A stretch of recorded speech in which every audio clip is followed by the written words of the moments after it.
সবাই কেমন আছেন? আশা করি সবাই অনেক ভালো আছেন। আসসালামু আলাইকুম। আজকে আমি সন্ধ্যায় মুচমুচে জিলাপি তৈরি করেছি। জিলাপি তৈরি করার জন্য আমি এখানে প্রথমে একটা বাটিতে 1 চামচ পরিমাণ ঘি নিয়েছি। ঘিয়ে সামান্য লেবুর রস অ্যাড করছি। করার পর আমি এটা খুব ভালোভাবে কিছুক্ষণ ব্লেন্ড করে নিব। নেওয়ার পর আমি এটা একপাশে রেখে দিব। এরপর আমি আমার যে জিলাপির ময়দার ডো সেটা তৈরি করে নিব।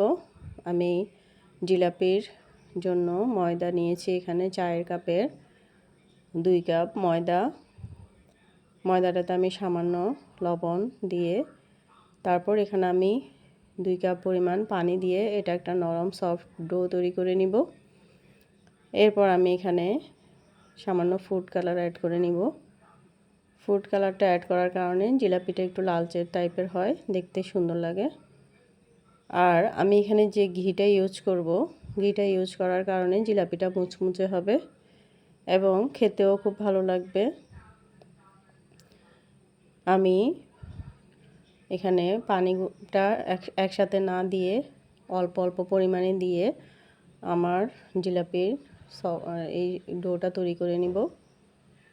অল্প অল্প পানি দিলে আপনি বুঝতে পারবেন যে কতটুকু পানি এখানে লাগবে।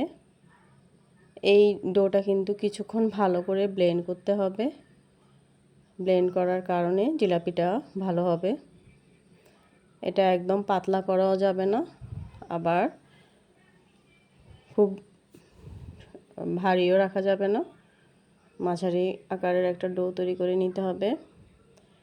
আমি একটা প্যাকেটের এক কোণাটা সামান্য ছিদ্র করে নিয়েছি। নেওয়ার পরে আমি এই ডোটা সেই প্যাকেটে ঢুকিয়ে নিব। এরপর আমি ফ্রাই প্যানে সামান্য তেলে এই জিলাপিগুলো ভেজে নিব। আমি এখানে এখন ঘিটা দিয়ে দিয়েছি। ঘিটা দেওয়ার পর আমি ঘিটা ভালোভাবে এখানে অ্যাড করে নিচ্ছি। এরপর আমি ফুড কালারটা দিয়ে দিব। এই জিলাপিটা তৈরি করার জন্য আমি 1.5 কাপ চিনি দিয়ে একটা শিরা তৈরি করব। শিরা তৈরি করার জন্য আমি 1 কাপ পানিতে 1.5 কাপ চিনি দিব। এবার আমি এই ময়দার ডোটাতে ফুড কালারটা ইউজ করেছি। ফুড কালারটা দেওয়ার পরে একটু ভালোভাবে ফেটিয়ে নিতে হবে। এটা একটু বেশ কিছুক্ষণ ধরেই ব্লেন্ড করতে হবে।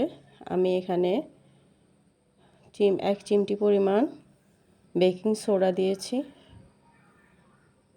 সামান্য একটু বেকিং সোডা ইউজ করতে হবে। এরপর আমি যে চিনি শিরাটা সেটা তৈরি করে নিব। শিরাটা তৈরি করার জন্য আমি চুলায় একটা ছোট পাতিল বসিয়েছি। সেখানে আমি 1 কাপ পরিমাণ পানি দিয়েছি। তারপর এখানে আমি 1.5 কাপ পরিমাণ চিনি দিব। এখানেও আমি সামান্য ফুড কালার ইউজ করব। ফুড কালারটা দেওয়ার কারণে জিলাপির রঙটা আসলে সুন্দর হয়, সেজন্যই ফুড কালারটা দেওয়া, এছাড়া আর কিছুই না। জিলাপিটা কিন্তু খেতে খুবই মুচমুচে হয়েছে। আপনারা চাইলে কিন্তু মোটা আকারের শেপ দিয়েও জিলাপি তৈরি করতে পারেন, চিকন শেপ দিয়েও জিলাপি তৈরি করতে পারেন, সেটা আপনার রুচি অনুযায়ী।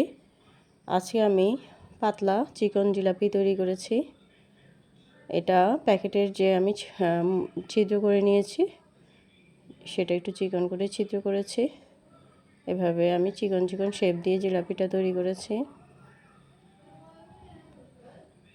এবার জিলাপিগুলো আমি উল্টিয়ে পাল্টিয়ে একটু ভেজে নিব। জিলাপি ভাজার জন্য কিন্তু দোকানে দেখি ওরা প্যানে অনেক বেশি তেলে জিলাপিগুলো ভাজে, কিন্তু আমি আজকে সামান্য তেলেই জিলাপিগুলো ভেজে নিচ্ছি। আমার জিলাপিগুলো ভাজা হয়ে গিয়েছে। এবার আমি চিনির শিরায় জিলাপিটা একটু উল্টিয়ে পাল্টিয়ে তারপর আমি এটা নিয়ে নিচ্ছি। সবগুলো জিলাপি আমি এভাবেই তৈরি করে নিয়েছি। সবাই খুব ভালো থাকবেন, অনেক সুস্থ থাকবেন। আল্লাহ হাফেজ।